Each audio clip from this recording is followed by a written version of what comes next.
நல்ல சாஃப்டான ஆப்பம் வந்து இந்த மாதிரி செஞ்சு பாருங்கள். இதுக்கு ஒரு பவுலில் வந்து 2 கப்பு வந்து இடியாப்பம் மாவு எடுத்துக்கோங்க. 1 கப்பு வந்து தேங்காய் துருவல், 1 கப்பு வடித்த சாதம், உப்பு தேவையான அளவு, 1 டீஸ்பூன் இன்ஸ்டன்ட் ஈஸ்ட்டு, 1 டீஸ்பூன் ஜீனி. அதுமாரி இதில் தண்ணி வந்து வெதுவெதுப்பான தண்ணி தான் சேர்க்கணும். 3 கப்பு தண்ணி தேவைப்படும். இந்த மாவுலேயே வந்து 1 டீஸ்பூன் எண்ணெயும் சேர்த்துட்டு 3 கப்பு தண்ணியும் வந்து கொஞ்சம் கொஞ்சமாக ஊற்றி நல்லா கலந்து விட்டுருங்க.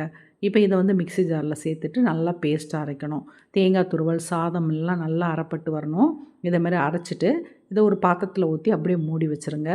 1 மணி நேரத்தில் இந்த மாவு வந்து நல்லா பொங்கி வந்துடும்.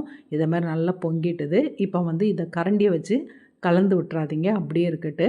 ஆப்பசட்டியை வந்து அடுப்பில் வச்சுட்டு சூடான பிறகு லைட்டாக எண்ணெய் தடவிட்டு 1 கரண்டி மாவை ஊற்றி நல்லா சுற்றி விட்டு மூடி போட்டு வேக விட்டுருங்க. இப்போ வந்து ஆப்பசட்டி இல்லைன்னா நீங்கள் தோசைக்கல்லில் கூட சுட்டுக்கலாம். அதுலேயும் சுட்டால் டேஸ்ட்டு நல்லாயிருக்கும். இந்த ஆப்பம் செஞ்சு பாருங்கள், டேஸ்ட் ரொம்ப நல்லாயிருக்கும்.